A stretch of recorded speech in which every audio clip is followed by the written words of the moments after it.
Білмейді екенмін, айта бер. Кеше Әселмен сөйлестік қой 1 сағаттай. Әсел ханымды айтып отырсыз ғой. Да. Мен шыны керек, қолым босамай жатыр енді. Так, қайырлы кеш кісілер. Сәл күтейік, бір 5 минут күтейікші, тағы да көрейік, кіретін адам кірер, кірмесе қалар.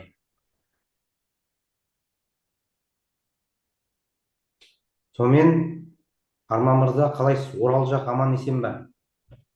Әңгіме дүкен құрайық. Орал аман, біздің қала кішкентай, тыныш. Бірақ енді қозғалыстың бәрі тек қана Оралда емес қой. Иә. Бүкіл телефон шыққалы енді әлем қолымызда деп айтуға болады ғой.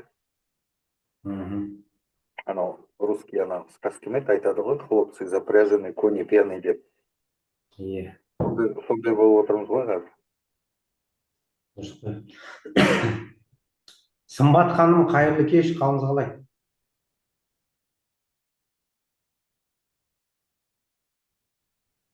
Қайырлы кеш, қалайсыздар? Жақсы, жаман есен жүрміз. Сіз қайдасыз? Бурабай жақтасыз ба? Бәрі дұрыс па? Иә, Аллаға шүкір, Бурабай жақтамыз, бәрі жақсы. Бурабай қазір күшті болып жатқан шығар. Ой, салқын бірақ. Жаңбыр, бізде Астана вообще суып кетті. Бүгін салқындап кетті, иә. Кеше ғана ыстық болып тұрған. Иә, айтпаңыз. Так. Оразгүл ханым, қайырлы кеш. Қалыңыз қалай? Ақтау аман есен ба? Қалайсыздар?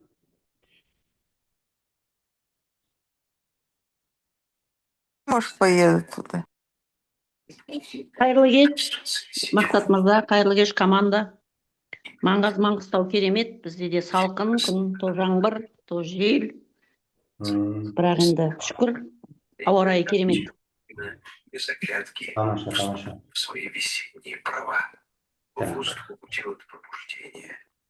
Кино көріп, Zoom тыңдап отыр ма? Не істеп отыр? Так, мына iPhone деген кім екен? iPhone 21-60-27, бұл кісі кім? Қайырлы кеш, Мақсат мырза, қайырлы кеш, команда, қалдарыңыз қалай? Қайырлы кеш, бұл кім екен? Танысайық. Мен Алматыдан Гүлнар ханым, педиатр. Тамаша, қайдан білейін, не атыңыз шықпайды, не фотоңыз жоқ, не видеоңыз жоқ, енді біздің. Жаздыртып алуым керек, хорошо. Иә, бір көріпкелдігіміз жоқ, енді біле алмаймыз.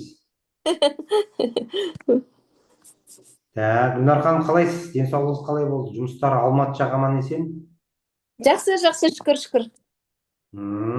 Алматыны қуантатын хабарлар бар. Тамаша. Иә. Керемет, жақсы жаңалықтарымыз бар. Так, неше болды уақыт? 10 минут өтті ма? Жайлап бастай берейік. Перизат ханым, Қарағанды. Неге ешкім камера қоспайды? Мен уже камера қоспаса, былай деп қабылдайтын болдым. Демек, баняда отыр. Өйткені баняда отыр хабарласқан кейбір кісілер. Баняда отыр, жуынып жатыр, скорее всего, парнода отырып, зумға кіріп отыр. Жоқ, Мақсат мырза, кешкі ас деген сияқты, ужин деген сияқты ғой, сол үшін. Болар. Бәсе. Сымбат ханым да бір баняда жүр ау деймін, что-то камерасы. Бетін ашып отқан жақсы ғой. Иә, қалайсыздар? Жақсы. Так, сіздерден өтініш. Зумдарыңызда міндетті түрде аты жөніңізді, бір суретіңізді бүйтіп жазып, түсінікті қойыңыздаршы, а то сидим гадаем, iPhone кім, Poco кім, анау кім деп жүріп отырамыз. Мені міндетті түрде жасап қойыңыздар. Бұл сіздердің бет келбеттеріңіз ғой. Зумға кірген кезде кімнің кім екенін көрсетіп отыратын нәрсе. Сіз Гүлекеш тамақ істеп жатсыз ба, не істеп жатсыз? Дұрыс, керемет. Не істеп жатсыз тамақ? Қарын ашып отыр. Тамақ ішпегенбіз. Так, жарайды. Кішкене әңгіме дүкен құрдық, кішкене әзілдестік. Бастайық, иә? Біз записті бастадық. Ал қайырлы кеш, добрый вечер всем. Мына жерде қазақша түсінбейтіндер бар ма? Бәрі қазақша түсінеді ғой деймін. Иә. Қайырлы кеш, құрметті партнерлар. Барлықтарыңызды көріп естіп отқаныма қуаныштымын. Бүгін Zoom-да бүгін мен бармын. Көп болды Zoom-ға шықпағалы. Мына жерде Zoom-да қол тимей жатыр, шыны керек. Мен де жаңа бір кездесуден жүгіріп келіп кіре қойып жатырмыз. Енді менің есімім Мақсат, фамилиям Ахметбек. Өзім негізі Қарағанды облысы тумасымын. Астанаданмыз қазір. Pandora Vita компаниясының генеральный директор, яғни бас директор қызметін атқарудамын. Өзім негізі мамандығым бойынша қаржыгермін. Көп жылдар бойы өз мамандығым бойынша жұмыс істедім. Кейіннен дәстүрлі бизнеспен айналыстым біраз жылдар, иә. Одан кейін соңғы 6 жылда тек қана сетевой бизнеспен айналысамыз. Сетевой бизнестің қыр-сырын жақсы білеміз. Андай поледе адамдармен, регион, қала жұмыс істеп көрдік. Одан кейін андай директор по развитию сетей деген сияқты қызметтер атқарып, сол сет саласында компанияды басқару деген қызметтерін дағы да атқардық. Ондай әжептәуір тәжірибеміз бар. Өзім нутрициологпын, инфопродюсермін. Инфопродюсер деген бұл әлеуметтік желілерде бизнесті қалай ілгерілету, қозғалту, қамту деген сияқтарды бәрі түсініп білетін сондай тағы бір мамандық иесіміз. 4 тілді еркін меңгергенмін. Қазақша, орысша, түрікше, ағылшынша еркін сөйлейміз. Осында жұмыс істеп жатырмыз. Енді құрметті партнерлар, бүгінгі Zoom-ымызды бастардың алдында, Асемай ханым. Асемай ханым, қалыңыз қалай? Ишары, қалайсыздар? Мен уже сізге ренжейін деп жатқам, Асемай ханым кірмеді, что-то көңілім түсіп, біртүрлі болып отырғам уже. Жоқ, ана заказ бір кісі өзінің пакеті қандай екенін білмейді, есі шығып, үлкен кісі ғой, апа, Фируза ханым. Сол кісіге кабинетіне кіріп нетіп жібергенмін ғой. Заказ салмай отыр таңертеңнен. Өзім жеңілдік білмей жатыр да. Что-то отмазкаңыз өтпей қалды, жарайды. Конкретно отмазка, могу скрин. Қалжың деп жатырмын. Свежий скрин могу. Өз-өзімізге көңіл көтермесе кім көтереді көңілімізді? Қалжың деп жатырмын ғой, қалжың. Күшті, өзіміз ғана отыр екенбіз ғой. Сымбат ханым, Мустат ханым, Оразгүл ханым. Сами по-свойски витамині болып отыр, сол сөйлеп. Енді құрметті партнерлар, жалғастыра берейін. Асемай ханым, қош келдіңіз. Жалғастыра берейін. Бұл жерде енді бірінші, енді бұлай жалпы Zoom-да бастардың алдында бір жақсы жаңалықтардан айтайын, иә. Күшті жаңалықтарымыз бар. Ойбай, бір кісі серьезно жазып жатыр ғой. Иә. Оразгүл ханым, сіз неге жазбай жатсыз деп тиісейші. Мен міне дәптерімді алып отырып жазайын. Ой, қандай кереметсіз. Ой, жарайсыз. Таңертең, кешірім өтінемін, таңертең Асемай ханымның сабағына кіре алмадым, білмеймін, енді біз генералды да бәрін басып жатырмыз. Бірақ жартылай тыңдадым, дәптер алып, қалам алып, жаңағы нені жаз деді ғой. Иә. Кішкене жазуға көп жағада. Кешірім өтінемін, бөліп жатырмыз бізді. Жоқ, нормально. Жақсы, осындай интерактивно сөйлесейік та. Мақсат мырза, күшті жаңалық дегенге бәріміз блокнот алып отырмыз ғой, дайын болып жазуға. Иә, сол ғой, мен әдейі енді интрига жасап жатырмын ғой енді өзімше. Иә, енді біріншіден күшті жаңалықтың біреуі бұл біз Алла амандығын берсе, келесі апта енді жоспарын құрып отырмыз. Точный датасын қазір 1-2 күнде белгілі болады. Точный келесі аптада Астанадағы команда уже кішкене аяқтанған, перизат бастаған, ғалым бастаған, жақсы лидерларымыз бар осы жерде. Сол кісілермен бірге Алматыға жолға шығайын деп жатырмыз командамызбен. Алматыға шығамыз, 1 айға келе жатырмыз. Так что уже бізден жалғып та үлгересіздер. Гүлнар апа, етіңізді аса беріңіз. Иә, 1 айға келе жатырмыз. Енді жалғыз емес, енді өткенде біз өздеріңіз білесіздер, келген кезде бір танысу, білісу, көрейік деген сияқты сол мақсатпен келдік қой. Енді өзіміз әсер екеуміз келдік. разведка жасап бардық, көрдік. Өйткені енді Әсемай ханыммен былай вживую сол жерде бірінші таныстық қой. Сіздермен де бірінші рет таныстық қой, көрген жоқпыз бірімізді. Офисті көрген жоқпыз дегендей. Ұят екен, өзі елге айтсам ұят екен дейді. Енді бұл жолы енді мен қазір командамды дайындап, осы жерден бір 4-5 кісі шамасы қазір тізімін реттеп жатырмыз. 4-5 кісілік командамен қазір Алматыға 1 ай төңірегі деп отырмыз енді. Кім қалай болатын сол шамамен Алматыға қарай келе жатырмыз. Шығамыз Алла аман десе, бір дайындық үстіндеміз. Бүкіл бір дайындық шаруаларымызды бітіріп шығамыз. Ол жерде кәдімгідей командалармен жұмыс істейміз, новичоктарды шақырамыз. Бәріміз бірге жабылып, бір күшлеп тұрып Алматы регионын, тек қана Алматы қаласы емес, Алматы регионын бізге күшлеп тұрып бір жоғары деңгейге, бір саты жоғары шығарып, кішкене жандандыруымыз керек. Сол үшін қазір күшті бір командамыз жаныма алып, тек қанандай энергичный, позитивный кісілермен келе жатырмыз, танысасыздар. Алла амандығын берсе, күшлеп тұрып бір Алматыны қопарамыз қазір. Енді бұл Алматы дегенде тек қана Алматы емес, оның қасында жаңа Талдықорғаны бар, Таразы бар, Шымкенті бар. Өйткені Шымкент дегенмен өзі үлкен қала, бұл Алматымен тең қала ғой, былай қарасаңыз. Бірақ өздеріңіз білесіздер, Шымкент, Алматы қозғалмаса, Шымкент қозғалмайды.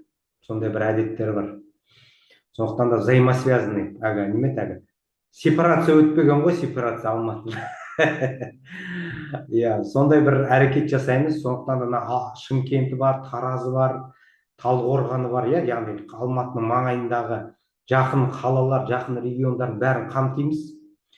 Керек болса 1-2 күнге Шымкентке барып келеміз, 1-2 күнге анда барып келеміз дегендей. Күшлеп тұрып бір үлкен ауқымды бір жұмыс атқару керек болып жатыр. Сол үшін құрметті партнерлар, сізден бір өтінішім, сіздердің басқа региондар, әсіресе Оразгүл ханымдар, келе алсаңыздар, келіңіздер, келе алмасаңыздар, міндетті түрде көбірек адам жіберіңіздер. Алматыда таныстарыңыз болса, бізді күшлеп тұрып промоушн беріп, қазір біз бір дайындық үстелін жасап, бір күшлеп тұрып афиша жасап, жасаймыз оның бәрін. Алла амандығын берсе, үлкен бір жақсы жұмыс атқару керек болып жатыр. Алматы деген бұл таптырмас қазына ғой, Шымкентте сондай үлкен қала. Сондықтан да оның бәрін күшлеп тұрып ретке келтіру керек бізге. Алла амандығын берсе, Әсемай ханымға поддержка болып, көмек ретінде Алла амандығын болса, бір целый командамен келеміз. Так что, алматинцы, не расслабляемся, еттеріңізді астып дайындай беріңіздер. Анау-мынау отмазка қабылданбайды. Ойбай, жаңбыр жауып кетті, пробка болып қалды деген әңгіме вообще не канает. Сондықтан да күнде қақштық, сол жерде тұрамыз. Біз ана жерде амандық болса, презентация жасайтын адам, маркетинг түсіндіретін адам, шақыратын адам, сделканы жабатын адам деп сөйтіп командамен келе жатырмыз, командный работа. Соның бәрін сондай бір команда бір іс атқаруымыз керек. Сондықтан да бұл жерде әсіресе Алматы қаласы, Алматының маңайындағы біздің партнерларымызға алтын сырға күшлеп тұрып бір дайында жұмыс жасап, бар, бәлкім ұйықтап қалған партнерларыңыз бар шығар, кішкене мотивация жетпей жатқан партнерлар бар шығар. Сол кісілердің бәрін кішкене оятып, сілкіп, келулеріңізді сұраймыз міндетті түрде. Келіңіздер, құптаңыздар, қолдаңыздар, бірге болайық. Жамыла көтерген демекші. Сондықтан да соның бәрін кішкене ретке қолдайық. Бір-бірімізге қолдау көрсетпесе кім қолдайды? Сырттан біреу қолдайды дейсіз бе? Әр қазағым жалғызым, бір-бірімізге демеу болмаса, кім-кімге демеу болады? Сондықтан да бұны кішкене қолға алайық, бір-бірімізге демеу көрсетейік, сөйтіп бір үлкен бір іс атқару керек болып жатыр. Сондықтан да құрметті партнерлар, дайындалайық. Екінші вопрос бұл біздің үлкен іс-шарамыз. Ол 3-4-5 июльдің 7 ай әлі де болады, жоспарлағандай болады. То есть кейбір кісілер айтпақшы, оларды отмена жасап тастайды, перенос жасап тастайды демейміз. Точно болады, однозначно болады. Просто оған Әсемай ханым біз Алматыға келген кезде күшлеп тұрып, бір организационный моменттарды отырып, сөйлесіп, соның бәрін бір жұмыла істеуіміз керек болады, организационный моменттерін. Керек болса Түркістанға бір барып қайтып, бір на месте көріп, соның бәрін бір атқару керек болып жатыр. Бұл міндетті түрде болады, сондай жақсы жаңалықтарымыз бар. Енді жақсы қандай жаңалықтарымыз тағы бар? Астана қаласында енді офисіміз қайнап жатыр енді, партнерлар. Жұмыс деген, кісі деген ығы-жығы болып жатырмыз мына жерде. Партнерлар күшті, күнде келіп, бүгін міне лидерлармен отырып бір собрание жасадық. Былай общий бір собрание жасадық. Кім барады, кім бармайды дегендей. Астанада қалып жұмысты әрі қарай жалғастыратын лидерларымыз қатары көп. Олар да жалғастырады. Біз енді Алматыға баратындармен қазір алмасып нетіп жатырмыз. Тағы қуантарлық жағдай, Астанадан мықты лидерлар кіріп жатыр. Оны айта кетейін. Жақсы командалар кіріп жатыр. Жаңа міне күшті кездесулерден келіп жатырмыз. Өте мықты, жаңағындай таргетингті күшті қолданатын, әлеуметтік желілерді күшті қолданатын, сатуды жақсы білетін, мықты, білікті, и самое главное, саналы, мықты, білікті лидерлар кіріп жатыр. Әртүрлі салалардан, әртүрлі. Ол өте қуантарлық жағдай. Айтайын ба, күшті бір не, бүгін кішкене былай маркетинг планын, маркетингті жатқа білесіздер ғой, кішкене өзгеше айтайын, кішкене по-свойски әңгімелесейік.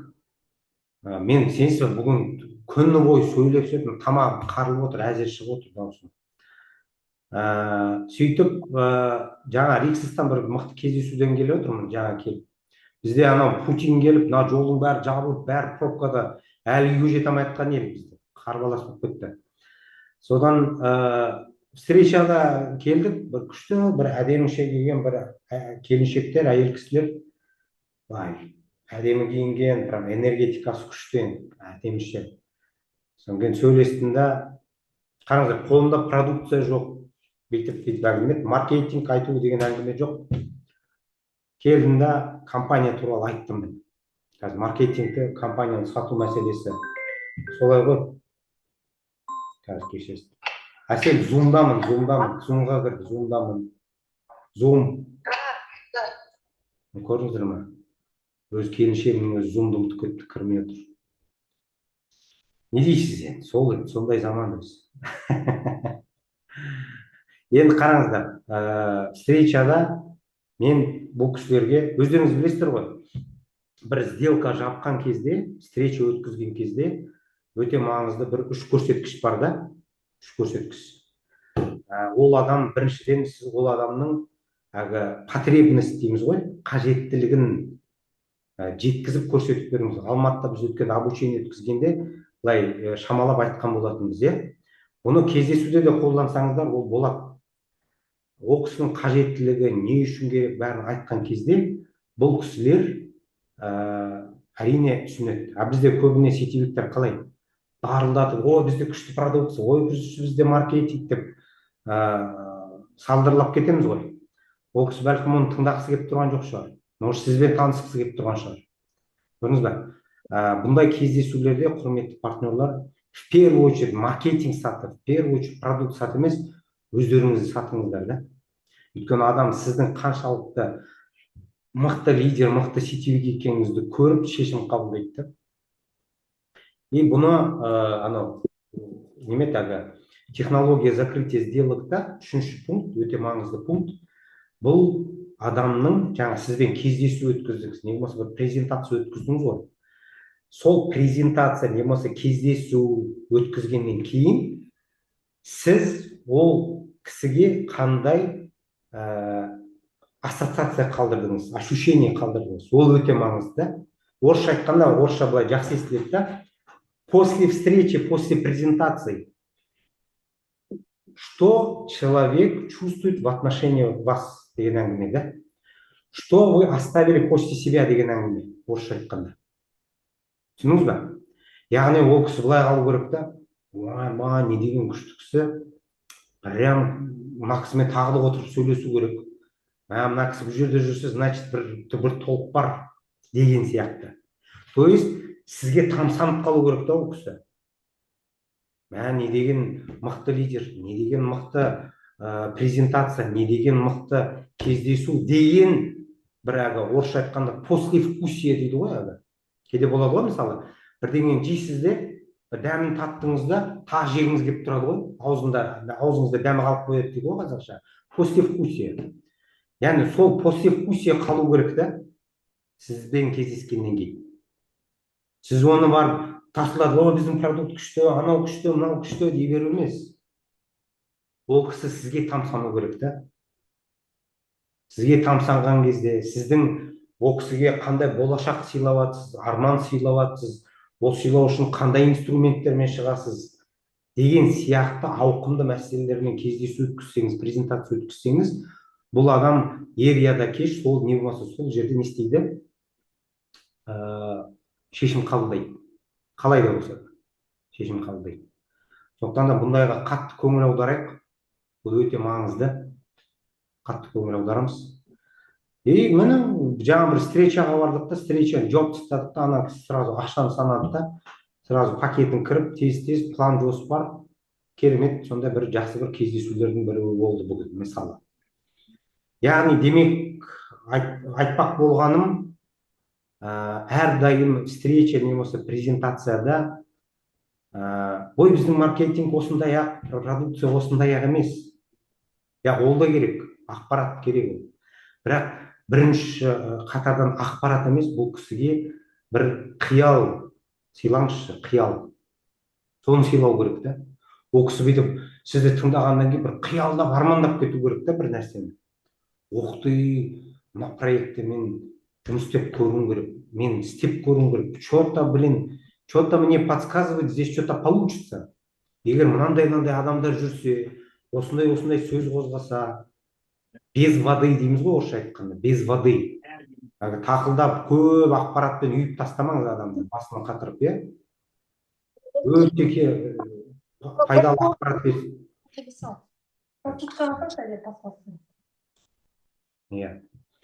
Осындай құнды ақпараттармен шықсаңыз, ол ондай құнды ақпарат қашан келеді? Сіз өзіңізден уверенный болған кезде.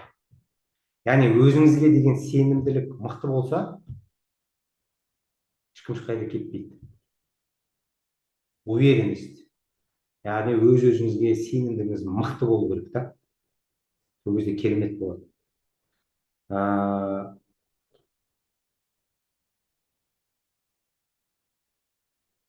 Мен еще кездесуде мынандай нәрсе айттым да, сіздермен бөлісіп отырайын. Мен айттым, біздің компания деймін, андай хайповщиктар, сливщиктар, андай ұрып жығып алып қаш деген адамдармен жұмыс істемейміз біздер. Деген кезде адам ойлап қалады, так, мен сондай адам қатарында жатам ба, жатпаймын ба деп ойлайды да адам кездесуде. И оны соны сөзсіз айтасыз ғой, көзінен байқап қаласыз сол кезде олар көзіне қарап тұрып айтыңызшы сол кісінің. Сол кезде адамның анау бір көзі бір жыбырлап кете ма, жалтақтап кете ма, жан-жағына қарап кете ма, сол кезде байқап қаласыз. Көрінеді ғой енді адамдар. Азды көпті өздеріңіз білесіздер ғой, тәжірибелеріңіз мол, түсінесіздер, бәрін білесіздер. Сөйтіп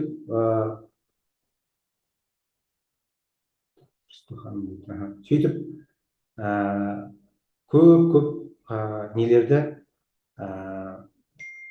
сделка закрывать ете аласыздар. Мысалы, біз өткенде Алматыда болған кезде күндіз офиста болып жұмыс істейміз, кешке 11-ге дейін почти кездесулер өткіземіз сыртта, басқа компаниялар. Басқа да көп компаниялармен кездестік, мысалы, басқа компаниялардың лидерлары, топ лидерларымен кездестік. Енді Алматыда білесіздер ғой, Алматыда андай үйреншікті бір жағдай бар. Енді бізде де бар, бірақ Алматыда ерекше көп екен, бұл қатты байқадым. Обмен информацией деп келіседі екен да. Еще видите ғой, маған бір кісі айтады. Ол мысалы, менің қандай спикер екенімді біледі ғой ол кісілер. Только у меня условия, Мақсат мырза. Я информацию первой буду говорить, а потом вы свою дейді. Көрдіңіздер ма? Бұл ненің белгісі? Бұл әрине өзіне деген сенімсіздіктің белгісі да. Түсініңіздер ме? Өйткені қорқақтап отыр. Егер мен бірінші бастасам, артынан мен айта алмай қалам ба? только келдік дейді, иә. То есть сондай әңгіме да. И сол кездесулерде өте күшті бір тактика бар да. Бір 3-4 продукцияны алыңыз да, бүйтіп алдыңызға қойыңыз да просто үндемей отырыңызшы. Көрдіңіз бе? Просто үндемей отырсаңыз бар ғой, ана психологический давлениеден өліп кетеді ғой ана кісі. Өйткені анау бірдеңе айтқаныңыздан бүйтіп қойып уверенно отырсаңыз бар ғой, ол намного эффективнее, нежели вы будете там что-то доказывать, ауызбен көпіріп, өлгенше доказывать еткеннен былай уверенно жай ғана 1-2 продукцияны алсыз қойып ал айта беріңіз деп бүйтіп уверенно көзге қарап тыңдасаңыз бар ғой, ана адамның өзі нетіп қалады, мойып қалады, қайтып қалады көзі кейбір нәрселерге. Сондықтан да маркетинг план айтардың алдында әрине біріншіден, құрметті партнерлар, өз-өзіңізге деген сенімділікті арттыра түсіңіздерші. Өйткені не обязательно кейде маркетингті прям досконально керемет қып білу, керемет қып есептей білу, әрбір өнімді керемет қып айта білу деген қатты қиындатпаңыздаршы. Мысалы, біздің Синан Бейдің үлкен, мен қатты жақсы көретін бір сөзі бар. Ол кісі айтады, мен дейді бизнеста андай напрягаться етіп, қиналып, әр нәрсені қиындатып, өлгенше жұмыс істеп, шаршап, шалдығып істегендеріңді қаламайын дейді. Біз не істеуіміз керекпіз? Ойнап күліп, рахаттанып, уақыты келгенде демалып, уақыты келгенде жұмыс істеп, бірақ бұның бәрін андай спокойный энергетикамен жұмыс істеу керек та. Сол кезде, бұл қалай келеді? Қашан сіз өз сенімділігіңізді, өзіңізге деген сенімділігіңізді жоғарылатсаңыз, бұл келеді өзі. Келеді. Сондықтан да, құрметті партнерлар, өкінішке орай бүгін лидерский собрание өткіздік Астана қаласында. Сол кезде де айттым, жалпы біздің тек қана Алматы емес, жалпы Қазақстанның, жалпы сетевой индустрияның ішіндегі болып атқан жайттарды. Мен көптеген лидерлармен кездесем да, көп мықты топ лидерлармен кездесем, мен сізге айтайын, өкінішке орай көбі сетевиктердің жағдайлары мүшкіл. Кезінде дүркіреткен, ойбай, мен машина алдым, квартира алдым, 20 миллион, 30 миллион чек болды деген адамдардың өзі, енді бізден ол адамдар солай, мысалы, солай елестетеміз ғой, солай деп білеміз ғой ол кісілерді. Сенесіз бе, қазір кездессеңіз бар ғой, энергетика вообще басқа. Анау сол замандағы уверенность, сол замандағы харизма, қазақша айтқанда мысы дейміз ғой, ол мыс жоқ та. Қазір өкінішке орай. Бәрінде демеймін енді, бірақ сенесіз бе, Алматыда жүрген кезде көптеген алға ұстар, ойбай, керемет компания товарооборот жасап жатыр деген сетевой компаниялардың топ лидерлерімен кездестім. Енді аттарын атамай-ақ қояйын, енді білесіздер. Өте үлкен ауқымды компаниялар да бар, 5 жыл жұмыс істеп келеткендер де бар. Бар да бар. Бірақ сенесіздер ме? Өкінішке орай көбісінің жағдайлары мүшкіл. Неге дейсіз бе? Өйткені өнімді өздері ішпейді екен. Жаңағы жүрген бизнестің ішіндегі өнімдерін ішпейді. Қолданбайды өздері. Мен қарап отырмын да, бір кісіге айтып отырмын. Енді сіз мына компанияда жүрсіз ғой, енді жалпы қалай енді өнімдер естіп жатырмыз ғой енді. Десем, мақсат шыны керек, шын айтайын, мен ақша табу үшін келіп жүрмін, өнімнің біреуін ішпеймін дейді, қолданбаймын дейді. Бұл лидерлар, мемлекет ашқан лидерлар, чтобы масштаб понимали, мемлекеттерді ашқан лидерлар олар кезінде. Осыдан 1 жыл бұрын, 2 жыл бұрын, 3 жыл бұрын, целый мемлекетті ашқан лидерлар да. Сөйтеді жағдайлар. Не істейміз ден, болмастықтың шықпа жаным, шықпа деген не білесіздер ғой, сондай жағдайда жүрген кісілерде өкінішке орай. Не істеп атқан ісінен не ләззат алмайды, бір қайнап тұрған, көзінен жарқырап тұрған бір жанары жоқ көзінде, асып баратқан энергиясы да жоқ, денсаулығы да көрініп тұр ғой, енді бір сау адам мен сау емес адамның күресі тұр ғой, байқайсыздар ғой. Ол да жоқ, қалтасын тесіп баратқан ақша да жоқ, керемет, вау деп ауыз толтырар командасы да жоқ, жоқ та жоқ. Өкінішке орай.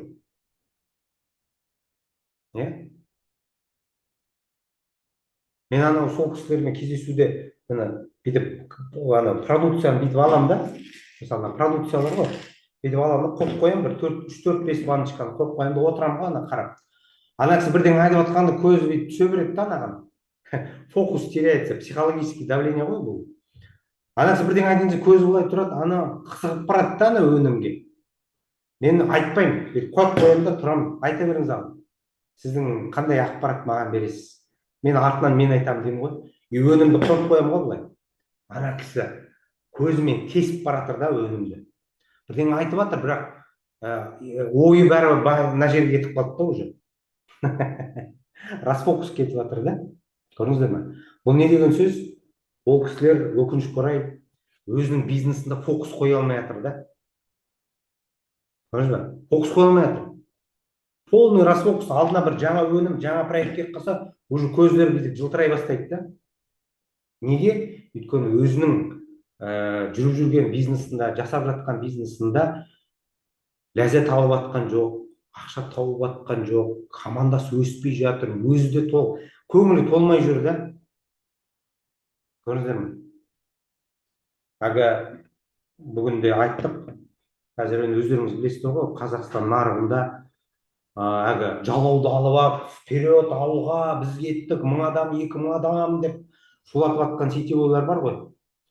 Міне мен айтқандағымдай, сол шулатқан сетевойлардың көбісі қазір бітті. Мысалы, атын атамай қойын енді. Көбісі бітіп жатыр. Неге дейсіз ғой? Өйткені ол сетевой компанияға кіріп бастаған кісілерді көбісін танимын да, біразын танимын. Олар уже басқа компания іздеп хабарласып отыр да маған. Неге дейсіз? Не болды, ана компанияда істеп жатыр едің ғой, бастадың ғой, уралап кетіп едің ғой дедім да. Событияда 1000 адам жинап тастап едіңдер ғой, бір айдың ішінде десем. Не болып қалды десем, что-то жүрмей жатыр, болмай жатыр. Анау уақыт, мынау уақыт, продукция өтпей жатыр дейді да. Неге дейсіз? Өйткені мен білемін, ол кісілер ана продукцияны не ішіп жатқан жоқ, не түсініп жатқан жоқ, не көріп жатқан жоқ. Әрине, бұл энергияны өзіңізден өткізбесеңіз болмайды да, бизнес жүрмейді.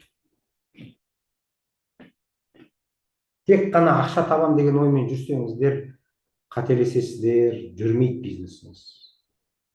Енді менің сабақтарымда қатыстыңыздар ғой, утренний зарядка, таңғы жаттығулар ма, бүкіл біздің компаниямыздың YouTube каналында олардың бәрі бар. Бәрі бар. Бәрі міндетті түрде қарап шығыңыздар, тыңдап шығыңыздар.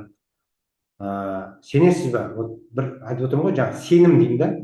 Бір нәрсеге адам сенгенде, сенім артқан кезде, бұл адамның энергиясы көтеріледі. Ал егер сіз күдікпен, уайыммен жүрсеңіз, толық жаңа компанияға сенбей, басшылыққа сенбей, спонсорыңызға сенбей жүрсеңіз, 1000 жерден де білгіш болыңыз, 1000 жерден де сөйлегіш болыңыз, өтпейді сөздеріңіз, өтпейді. Сондықтан да, ал енді бұны қалай істейміз? Бағана кездесуде айтып жатырмын да, айдам бізге андай хайповщиктер, хайпажорлар, сливщиктар бізге керек емес. Бізге дедім, тура осылай айттым, осознанные, зрелые, самодостаточные люди нам нужны. Мы таких людей ищем. Деп айттым ғой кісілерге. Нам не нужны просто сетевики. Нам нужны осознанные, зрелые, взрослые люди, которые действительно стремятся к своей цели, хотят чего-то добиться. Вот сондай адам іздеп жатырмыз. Келіп ап, ұрқаш, алып жол деген адамдар керек жоқ бізге дедім. бара берсін басқа проекттерге. Бізге ондай адам керек жоқ. Бізге расында да мынау санасының деңгейі жоғары адамдар керек. Саналы түрде бұның бәрін түсініп ұғып істей алатын адамдар керек. Сондай іздеп жатырмыз. И еще түртіп қоясыз. Біз қайда асықпаймыз. Қадамымызды нық басамыз, жай басамыз, бірақ алысқа басамыз. Ешқай жерге асығып атқан ештеңеміз жоқ, жанталасымыз жоқ, уайымымыз жоқ. Тек қана не істейміз? Маған керек адамдар бар. Ана кісіге айтамын да, біз кім көрінгендер біздің проектке алмаймыз дедім. Сөйдеген кезде ана кісінің көзі біраз жанары жанып қалды да біраз. Ішінен енді ойлайды ғой, интересно, мен сол кісінің қатарында жатамын ба екен деген деп ойланады ғой. Көрдіңіздер ма? Сондықтан да осылай кездесулеріңізді осылай өткізсеңіздер, маркетинг планды осылай түсіндірсеңіздер, өйткені қараңыздар, бұл да компанияны сату, бұл да маркетинг планды айту. Бірақ с позиции силы дейміз ғой, орысша айтқанда, с позиции силы. Өйткені сіз ақпарат беріп жатсыз, сізден бір мощный энергия кету керек та. И сіз тұрып кеткен кезде бұл кісінің сіз туралы бір пікірі қалыптасу керек та сол жерде. Ух ты, мынау неткен проект, мынау неткен директор, мынау неткен лидер. Онда бір пікір қалыптасу керек та. Вот сол кезде ол кісі қалай да болса да сізге кіруге асығады. Ол кісіні іздемейсіз, жалбарынбайсыз, көндірмейсіз, өзі келеді. Неге? Өйткені сіз уверенно сөйлейсіз да, нық сөйлейсіз. Не керек, не үшін керек, қайда бара жатырмыз, кіммен бара жатырмыз, не үшін бара жатқанымды, осы мәселелерді ашып айтыңызшы компания туралы. Андай тек қана ақпарат ретінде наша турецкая компания, мы сетевая компания, мы демес. Тақылдатып ақпарат тырылдата бермеңіз. Сіз үшін компания не? Сіз үшін неге сіз бұл жерде барсыз, соны айтыңызшы. Сол құндылықты жеткізіңізші. Мұна маркетингді сақылдап айтқаннан әлдеқайда пайдалы ақпарат бересіз де ол адамға.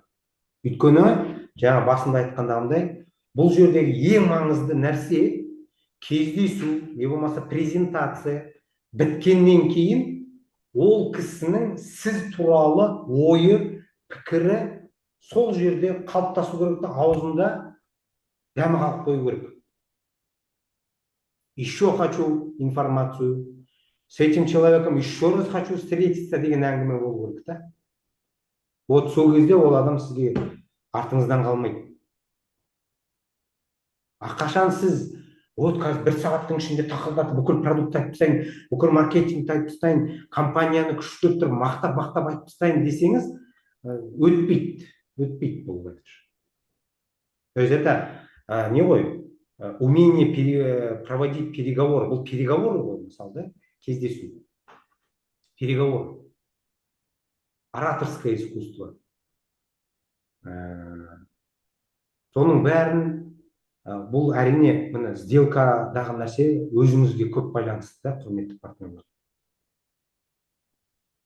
Анау нені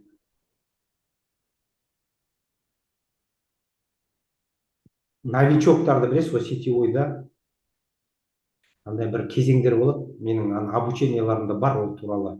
Ол заңдыр туралы көп нәрсе айтқан. Новичок бір нәрседе ақпаратты білген кезде энергиясы көтеріледі да. Мен мысалы продукцияны білем, компанияны білем, ана білем, все, мен бәрін білем деп шыға келеді да. Ал соны бүйтіп барған кезде и бір кезде мықты лидер алдына келген кезде возражение жаба алмаса, өзінің мысымен баса алмаса, харизмасын жеткізе алмаған кезде энергиясы түсе бастайды. Оказывается, мен түк білмейді екенмін ғой. У меня не получается, отказдар кетіп жатыр деген әңгіме кетеді да адамдарда. Сол кезде ана график энергия құлайды. Вот многие сетевики осы екінші этапта сетевойдан кетіп қалады көбісі.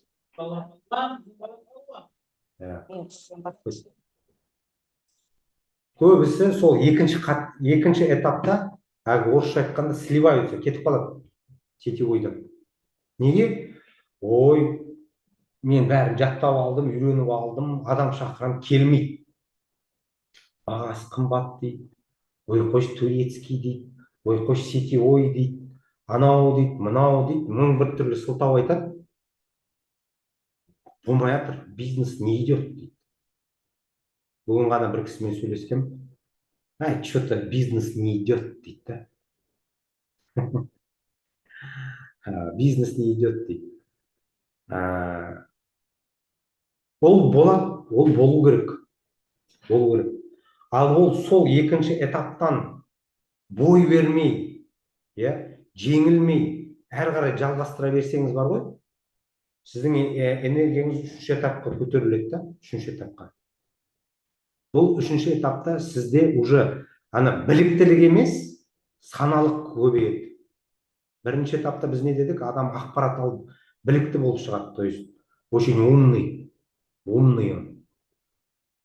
А вы знаете, да, ум не всегда признак успеха и так далее. А потом ол не істейді? Отказ алады, бір периодта вообще бизнес жүрмей қалады.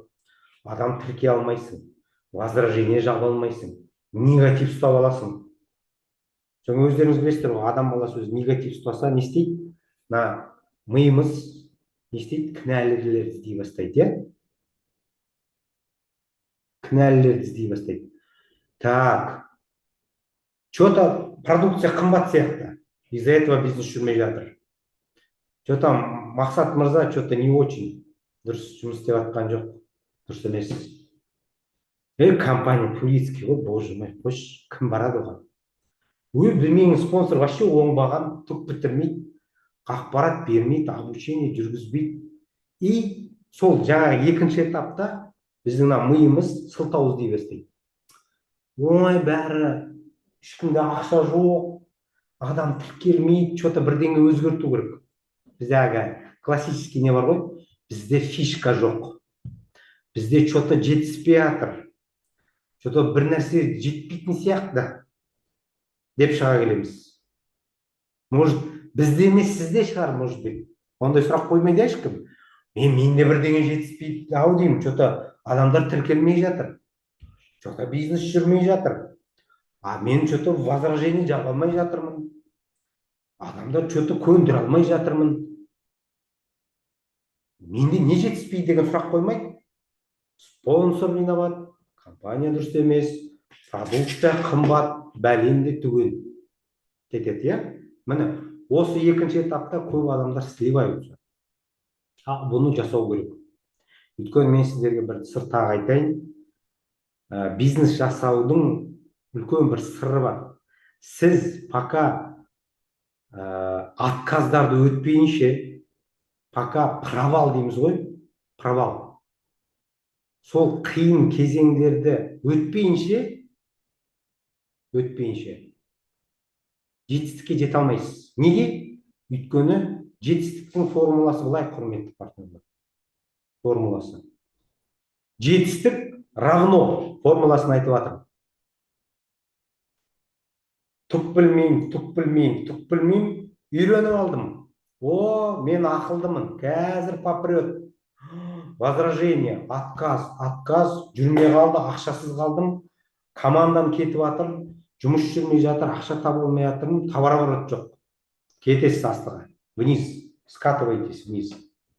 Полный провал, неуспех кетеді.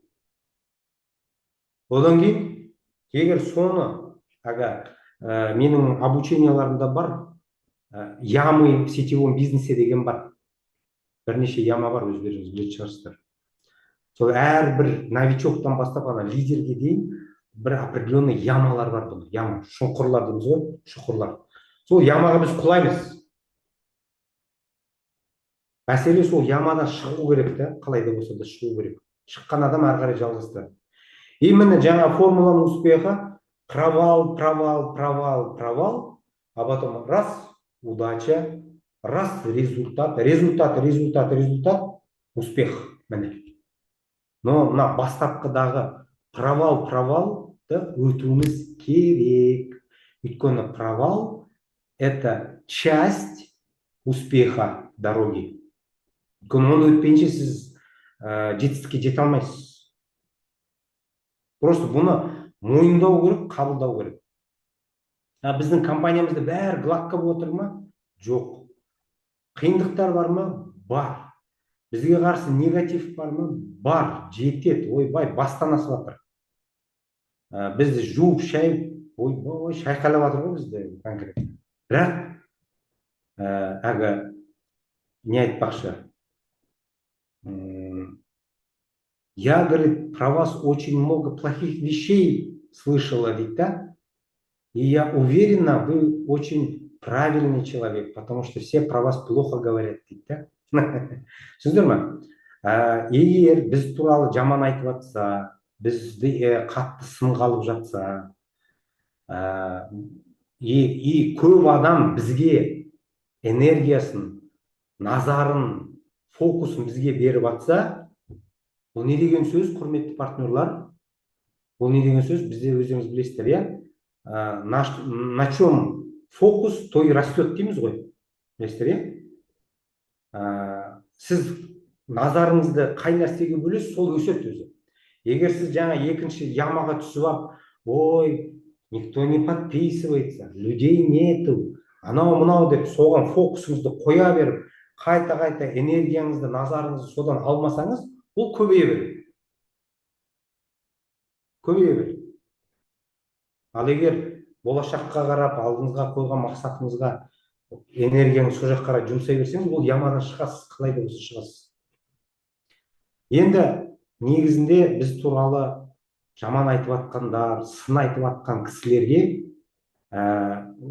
ол кісілерге бөлек рахметімізді айтып қоюымыз керек. Біз білесіздер ғой, оны. Неге білесіздер ме? Айтайын сізге. Сіз ол кісілерге ренжімеңіздер. Мүлдем ренжімеңіздер ол кісілерге. Олар ол кісілерге бетіне қарап рахметіңізді айтыңыз одан да. Просто сұрағына жауап беріңіздер, рахметіңізді айтыңыз. Поблагодарите этого человека. Знаете почему? Потому что этот человек говорит наш адрес негатив, хейтит, да, там, сынға алып жатыр, неше түрлі жаман нәрселер айтып жатыр. Сонымен не істеп жатыр ол кісі? Егер басқа жағынан қарайтын болсақ, өзінің назарын бізге бөліп жатыр. Енді ойлаңызшы, біз Pandora Vita жап-жас компаниямыз, 3 айлық бір уақытымыз бар. Кому не лень, бәрі бізге назары. У них не получится. Ой, боже мой, турецкий компания. Ой, мақсат бастаған компания адам болмайды ол. Ой, Оразгүл ханым не көрсетеді? Ойбай, жексіз, түк білмейді олар. Адам шақыру білмейді. Не получится у них деп, бізді былай да былай шайқап жатыр ма? Шайқасын. Олар өздері соны түсінбей тұра, өзінің энергиясын, фокусын, назарын бізге жіберіп жатыр. Фокус энергия қайда келсе, сол өседі дедік қой. Енді Аллаға шүкір, сол кісілердің айтып жатқан энергия направлять етіп жатқан энергиясымен бізге деген бағыттап жатқан назары, энергиясы арқасында біз не істейміз, құрметті партнерлар? Біз өсеміз, біз дамимыз. Ол кісілер біздерді сынға алып не істеп жатыр? Біздің қателіктерімізді, кем тараптарымызды не істеп жатыр? Сілкіп-сілкіп тазартып беріп жатыр бізге. Рахметтеріңізді айтыңыз ол кісілерге, ренжімеңіздер. Ол кісілермен вообще дауласпаңыздар, ұрыспаңыздар, керек жоқ. Дұрыс аға, дұрыс әпке деп, бейтіп майлап рахметіңізді айта беріңіздер. Ренжімеңіздер ол кісілерге. Бірақ ол кісілердің сөзінде өздеріңізге жеке қабылдамаңыздар. Лично не воспринимайте эти слова, потому что это не про вас. Но на вас идет энергия, на вас идет фокус, на вас идет большой поток информационной и другой энергетики идет. Да, пускай будет это, может быть, больше негативный, может быть. Но қандай да болмасын сетевой проекттер басталған кезде алғашқы 3 ай мен 6 айдың арасында қатты сын қалды. Сол сынды абыроймен өткізсеңіздер, шыдап берсеңіздер, сабырлық танытсаңыздар, алла тағала сол танытқан сабырлығыңыз үшін, саналылығыңыз үшін, ақыллылығыңыз үшін міндетті түрде не істейді? Сіздерді марапаттайды. Мен әрдайым айтамын ғой, менің сабақтарыма қатысқан кісілер не дейді? Үлкен ақшаны кім табады? Кто зарабатывает большие деньги? Кто подскажет, кто помнит, что я говорю? Үлкен ақша кімге келеді? Большие деньги. Большие деньги приходят двум вашим качествам. Первое – это человек, который берет ответственность на себя и рискует. Қазақша айтқанда, жауапкершілікті мойнына алып, тәуекелшіл адамдар келеді. Ол біріншісі. Дұрыс айтып жатыр, риск и терпение. Екіншісі терпение, яғни сабырлылық. Міне, осы екі көрсеткіш, құрметті партнерлар, бұл екі көрсеткіштің ішінде ақылды болу, байдың баласы болу, аузы жабылмайтын сөйлеп қалған болу, 24/7 өлгенше талғанша жұмыс істеу, медик болу, маркетолог болу деген жоқ. Міне екі көрсеткіш. Жауапкершіліктен қорықпау керек, тәуекелшіл болу керек. Екіншісі, артынан үлкен сабырлық таныта білген адам. Өйткені алла тағала не дейді? Мен сабыр еткендердің арқасындамын дейді, біргемін дейді. Ал енді қазір біздің сабыр ететін нәрсеміз не? Бұл отказдар, бізге төгіліп шашылып жатқан негатив, сын. Да, то есть осы нәрселерге не істеп беруіміз керек? Төтеп беруіміз керек. Не істеуіміз керек? Сабырлық танытуымыз керек. Не істеуіміз керек? Шүкіршілік жасауымыз керек. Не істеуіміз керек? Қабылдауымыз керек. Міне. Вот сол кезде. Ал енді қабылдау керек, сабырлық таныту керек деген қалай? Сіздің ойыңызша, ой, что-то адамдар тіркелмей жатыр, бәрі отказ беріп жатыр. Бұл сабырлыққа жата ма? Видите? Не деген сөз? Егер біз солай жалыбы жасап жатсақ, бұл сабырлыққа жатпайды. Что делаем? Жалуемся. Что делаем? Негативим. Не? Шүкір. Болмай жатыр, ничего, болады. Вперед. Көрдіңіз ба? Неге? Өйткені, құрметті партнерлар, менің сенімім бұл компанияға келген кеткен адам болмайды. Өте саналы, bunu бірінші күннен айтып келемін, да? То есть осознанный, саналы лидерлар келеді. Аллаға шүкір, міне қанша кісі отырған жерде, мына жерде отырған адамның бәрі керемет саналы, самодостаточный деп білемін.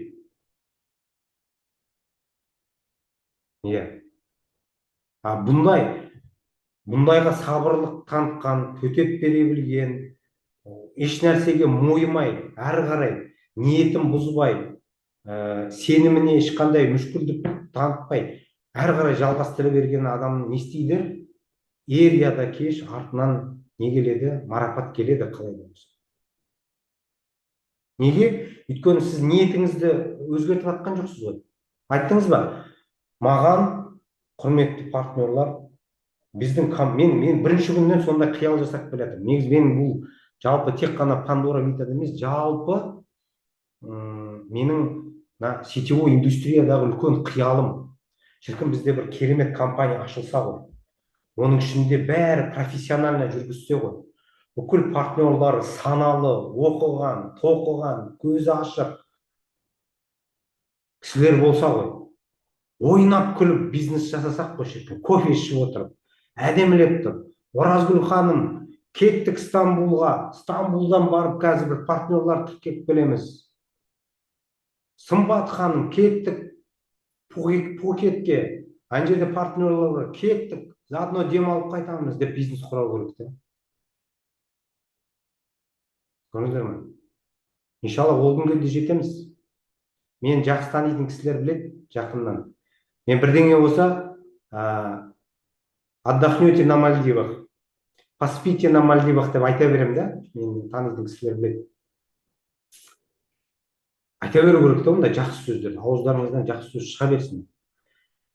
Ниетіңізді әрдайым жаңалап отырыңыздар.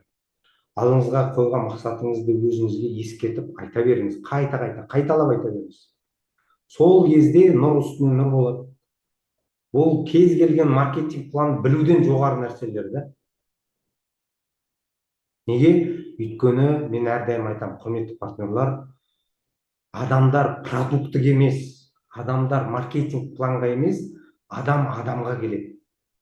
Сіздің энергияңызға, сіздің сөзіңізге, сіздің артыңыздан қалдырған сол сезімдерге келеді адам.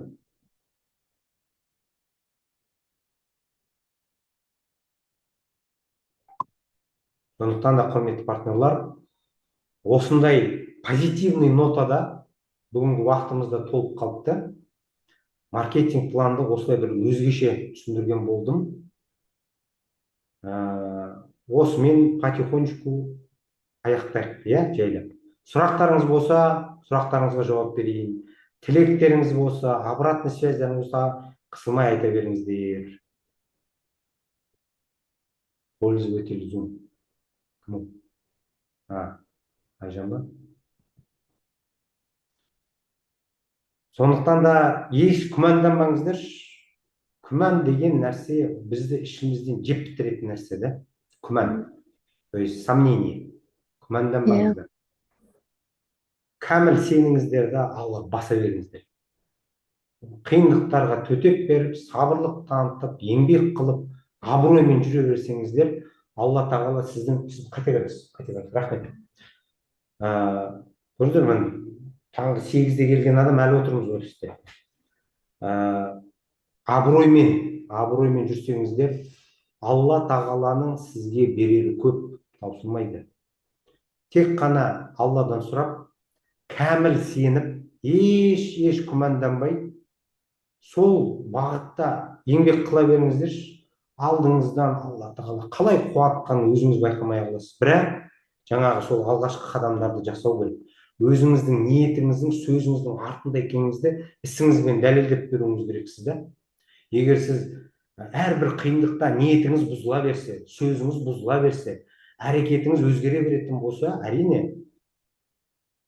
Алла тағаланың берері көп, таусылмайды. Сондықтан да, құрметті партнерлар, Оразгүлхан бірден айтқыңыз келді ғой деймін, Микрофон. Айтқым келген, бірақ бірдеңелер жазып, есіме түсіп жазып жатырмын. Рахмет. Өте орынды айттыңыз, өте керемет жеткіздіңіз. Мен бүгіннен бастап өзіме осы алған дүниемді, мақсатымды қағаз бетіне түсірем деген ниетте болып бастадым. Енді ол өте керемет айттыңыз. Қиындық болмай, артында жақсылық болмайды ғой. Сол ниетпен, сол жақсылықпен, жақсы сөзбен, жаңа бір сағаттай Алма ханыммен сөйлескенде Оразгүл ханым, тек қана жақсы сөз деген әңгімені айттық. Сол сияқты жақсы ойда, жақсы ниетте болайық. Дұрыс. Рахмет. Менде ешқандай болса... Тек қана жақсы сөз шықсыншы. Осы компанияға келгенде... Адам баласымыз ғой. Беріп кетеміз, кішкене әлсіздік танытамыз. Бірақ аузыңызды тия қойыңыз да, ондай. Ауыздыңыз жоқ. Менде ешқандай күмән болған жоқ бұл компанияға келген кезде. Мен Бинар деген дүниеде жасап көрген жоқпын. Менің бұл жасап атқан 3-ші компаниям. Сыптыр деген компанияда 18 жыл жасадым. Лямакс деген компанияда 6 жыл жасадым. Енді осы Пандора Вита менің Алланың қалауымен алдымнан шықты. Керемет. Өте керемет жерге келдім деп өзім есептеймін. Амин. Ол ниетіңізге, сеніміңізге еш нәрсе кедергі болмасын. Алла жарылқасын, керемет болсын, сенімдімін. Амин. Рахмет. Әлі Ақтауға кеп қайтамыз, Оразгүл ханым, әлі Ақтауды шулатамыз. Соны, менің ойымды біліп қойдыңыз, Ақтауға қашан деген. Фиш керек бармақ екен. жеуге келеміз. Фиш бармақ. Фиш бармақ, иә. Сосын теңіз ғой. Басқа елдің теңізін естиміз, өзіміздің Қазақстанымыздың әдемі теңіз тұрған кезде. Ой, Ақтаудың теңізін көріп қайттым ғой, фиш бармағында жеп қайтқам. Ой, әдемі ғой. Ақтау ерекше. Өзінше Қазір ерекше. тіпті әдемі ғой. Түркі халқының биыл өткен жылдан бастап түркі халқының астанасы болып саналды ғой Маңғыстау, Ақтау. Керемет. Енді қазақтың әдемі сөзі бар. Шақырылған жерден қалмаймыз, шақырылмаған жерге бармаймыз.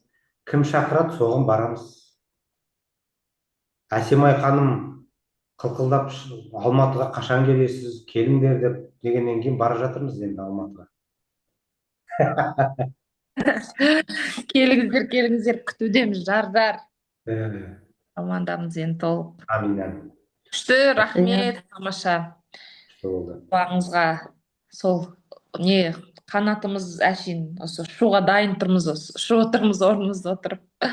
Күшті, керемет жерде жасап жатырмыз ғой, Аллаға шүкір. Жаңа Оразгүл ханым айтқандай, ана компанияда 18 жыл жасадым дейді ғой. Алла амандығын берсе, Пандора Витада 50 жыл жасаппын деп айтып отыратын күнге жетейік. Әумин, Әсемай ханым. Мынандай лидерлермен, мынандай сабақтармен енді бұл өспеу мүмкін емес та. Өзі оқытады, өзі бәрін санайды, өзі жібереді деген сияқты ғой. Енді ол өте ерекше, жаңадан бастап жатқан компания ғой, әрине тәйтайлап. Алға дейміз, енді тек саналы адамдар келіп, бізді арамызда сондай адамдар көбейе берсін. Амин. Енді, құрметті партнерлар, тағы бір өте маңызды бір жайт бар. Біз енді қараңыз, қатарымыз енді көбейіп келеді ғой. Басында жаңа алғашқы айларда енді аяқтанып атты, қатарымыз көп болған жоқ, енді.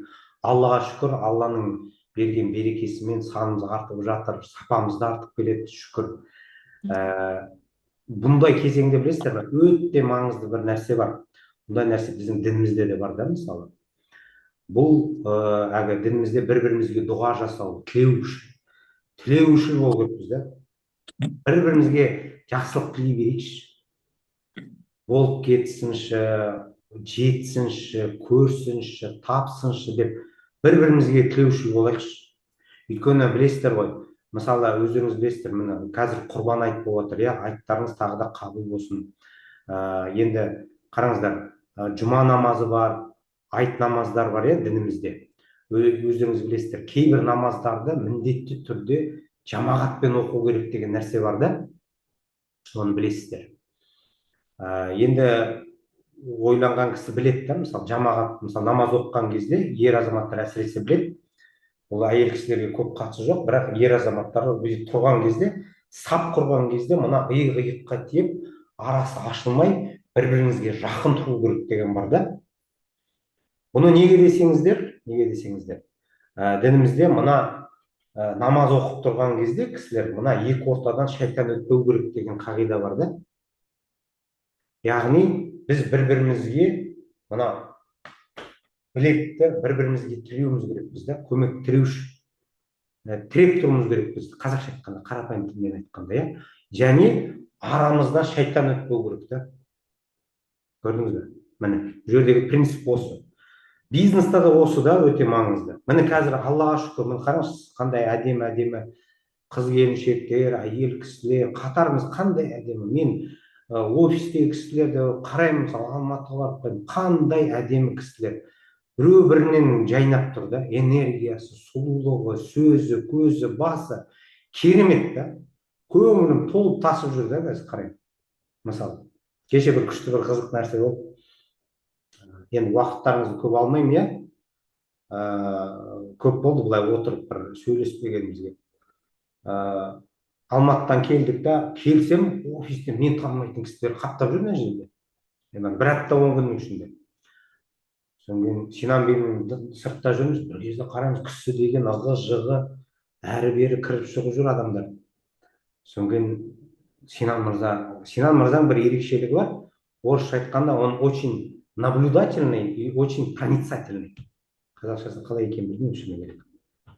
Проницательный, наблюдательный. Наблюдательный ол әр нәрсені көріп тұрады да, Проницательный ол сезініп тұрады да бәрін. Он все прочувствует. Очень проницательный человек. Маған билеп қойып, мә ана кісілерді қара, анда күшті жаңа бір адам жүр, мына кісілер кім, танымаймын дейді да. Мен айттым, Синан мырза шыны керек, мен де танымаймын дедім. Қазір ішке кіремін де бұл кісілермен танысам дедім. Мен танымайтын кісі қаптап жүр мына жерде. И бағана отырып күштеп тұрып бір таныссам, қандай әдемі, жарқын кісілер, энергиясы, қандай керемет да. Ана кісілермен бір танысып, екі ауыз сөйлесіп, өзім энергия толып қалдым да, күшті да. Тілеушіл болайықшы, менің айтқым келгені. Бір-бірімізге тек жақсылық тілейікші. Бұл жерде міне санымыз артып, көбейіп келе жатқан кезде бұл жерде өте маңызды нәрсе. Бұл жерде ни в коем случае математика мен логикаға салынбаңыздар. Бұндай нәрселер логикаға жатпайды. Бұл Алланың беріп атқан бір берекесі бар да, Алланың рызығы бар да. Бұл жерде тек қана не істеуіміз керек? Бұл рызықты, бұл берекені арттыру үшін бар нәрсеге шүкір етіп, шүкір етіп, бір-бірімізге тілеушіл болуымыз керек, бізде жақсы сөз айтуымыз керек. Ой, қандай әдемі кісісіз, қандай жақсы әдемісіз, легенда болып кеттіңізші, бәрі оңынан болсын, ештеңе етпейді, болып қалды, негатив, қателік, ничего страшного деп құптап, қолдап, демеулеп жіберуіміз керек бізде бір-бірімізді. Вот сол кезде көресіздер, мына жерде отыр қанша адам? 21 адам ба? Бір 3 айдан кейін мына жерде 200 адам отырамыз. Ну, бізге байланысты да. Қашан біз артымыздан бір-бірімізді өсектемесек, тілеушіл болып, жақсы сөз айтып, бір-бірімізге демеу болып, құптап, қолдап отқан кезде, көріңіздер, Алла тағала сізге рызықты қалай береді екен. Көріңіздер, береке қалай артады екен. Неге? Өйткені Алла тағала дейді, шүкір етіңдер, қанағат етіңдер, арттырам дейді. Ол бір ауыз сөз ғой енді. Қиын түгі де жоқ. Ал шүкір дегенімізде, міне қандай команда бар қолында, қандай стадияда жүрсің, қандай табыстасың, вот соны алда Аллаға мыңда бір шүкір. Мыңда бір шүкір. Өйткені ол беріп атқан энергияны Алла тағала берді ма, қарайды. Кән, құлым, шүкір етші маған. Қанағат қылшы. Дейді. Мақсат мырза, сұрақ қойуға болады ма? Әрине болады. Мақсат мырза, маркетплейске тіркеген адамдарымыз көрінбейді ғой, сол реттеле ма? Иә. Оны біз бүгін жиналыста, қазір біз Алла амандығын берсе, жиналысқа дайындалып жатырмыз. Айтишниктермен бір үлкен компанияның менеджерлерімен үлкен бір собрание жасаймыз. Негізі ұсыныс ретінде кейбір мәселелер, Асемай ханым жақында сондай бір не жасаймыз, зум жасаймыз. Жаңа кім Ясинбейді шақырып, сіз бар, мен бар, біздің менеджерлар бар, кім Нұргүл ханым бар Қырғызстаннан, отырып бір бізде көп сұрақтар жиналып қалды негізі. Соның бәрін айтып отырып, талқылап отырып, соның ішінде ең үлкен нүкте біздің маркетплейстағы кейбір дұрыс есептелмеулерді ретке келтіру керек. Соның бәрін ретке келтіреміз, әлі басындамыз, сондықтан оның бәрі түзеледі. Өздеріңіз білесіздер, көш жүре түзеледі, сондықтан да оның бәрін түзетеміз. Еш уайымдамаймыз, бәрі жақсы болады. Иә. Екінші нем, Мақсат мырза, көп отзывтар айтылып жатыр ғой, мысалы аутизм туралы, иә. Оларды мысалға адамның түрін көрсетпей, бір отзыв ретінде түсіріп алса, сосын біздің телеграм чатқа салынса. Иә. Енді бұл біздің қазір әлсіз жағымыз, отзывымыз әлі аз дегенмен. Менің бір тағы бір жақсы жаңалығым бар, оны ұмытып барады екен. Рахмет, Сымбат ханым, есіме салып отырсыз. Құрметті партнерлар, енді өздеріңіз білесіздер, мына жаңа келіп атқан өнімдердің қатары өте көп. Бірін білсек, бірін білмей жатырмыз, түсінсек, түсінбей жатырмыз кейбір нәрселерді. Сондықтан да жаңа Синан мырзалармен де отырып ақылдастық. Әр бейсенбі, четверг, уже на еженедельной основе, әр апта сайын, әр бейсенбі күні производитель, өндіруші тарапынан зум болады жаңа өнімдермен. Каждую неделю. Каждый раз бір өнімді аламыз да, соны талқылап, өздеріңіз білесіздер, бізде бір-екі рет сондай зум болды. Сол сияқты зум болады Алла амандығын берсе. Сол зумда соның бәрін талқылаймыз. Өйткені жаңа өнімдер көп, соның бәрін жасаймыз. Өйткені өндірушілер тарапынан берілген ақпарат кішкене өзгеше болады, білесіздер. Өліп кетті, микрофон қосылды. И біздің жаңа Сымбат ханым айтпақшы, отзывтарда әлі де кішкене кемшілік тарапымыз бар. Енді онда бізге түсінуге болады. Енді 3 ай деген уақыт жаңа өтіп жатыр. 3-ші айымыз. Өздеріңіз білесіздер, әлі де біздің партнерлар өнімдердің бәрін ішіп қолданып болған жоқ әлі. Результаттар енді болады. Асықпаңыздар, болады. Бірақ жаңа мен өткенде айтқан болатын, қазір мына уақыт ыңғайын келтірейік та, отзывтар марафонын бастаймыз, Алла амандығын берсе. Сол марафон кішкене өзгеше болады. Кім отзыв түсіреді, нетеді. Өйткені көп адамдар қысылады, айтқысы келмейді, ұялады. Енді бар енді ондай.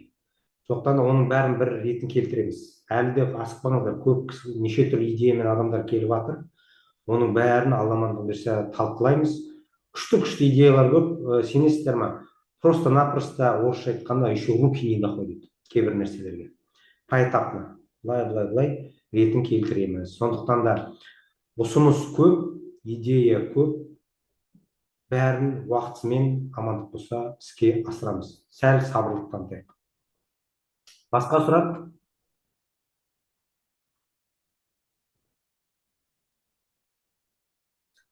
У матросов нет вопросов, дейсіз. Так. Әлі Өнімдер ғой, сол қосып отырғанымыз. Детский Қалай ғой? витаминдер тезірек келсе екен деп. Енді қараңыздар, бір фура уже жолға шықты. Синан мырза 2-3 күннің ішінде, скорее всего, Түркияға кеткелі жатыр. Түркияға. Ол кісі ол жерге барып, біздің фураларды ретке келтіріп, уже үлкен объемдармен продукция жібергелі жатыр да. Бүгінге дейін енді сіздер түсінесіздер, үлкен бір фура деген не демекші, өте үлкен объем продукция ғой. Оны толтыратын бізде өнім жоқ. Біз әлі пока кішкентай объеммен алып келдік та, пробный көріп жатырмыз. Енді Алла амандығын берсе, келесі фуралардан бастап уже бір фураны тек қана біздің өніммен толтыратындай қылып, қазір Синан мырза Түркияға кеткелі жатыр. Ол бір фураны толықтай біздің өнімдерін толтырады, жібереді 2-3 фураны. Сол 2 өнім келген кезде біздің Алматы мен Бішкектегі депомыз, склад, ол толыққанды аузы мұрнына дейін толады әлі. Әлі асықпаңыздар. Қызықтың бәрі алды да. Әлі асықпаңыздар. Міне бұл күндерде әлі еске, ойнап күліп еске аламыз, әлі асықпаңыздар. Сондықтан да қызықтың бәрі алды да, бәрі керемет болады. Күшті өнімдер келе жатыр, вообще классно болады, классно. Так, басқа сұрақ? У матросов нет вопросов, да? Рахмет, все было очень грамотно и убедительно. Рахмет. Спасибо. Скриптарыңыз күшті өтіп.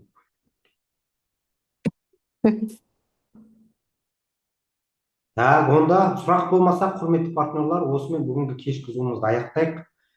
Уақыт бөліп, тыңдап, зейіндеріңіз салған үшін мың алғыс. Асықпаңыздар, әлі 500 адамда, 1000 адамда зумда отырамыз. Сыймаймыз енді, көресіздер. Сондықтан да бәрі күшті болады. Барлықтарыңызға рахмет, келесі кездескенше. Үлкен рахмет. Рахмет. Рахмет. Күшті болды. Рахмет. Сау болыңыздар. Рахмет.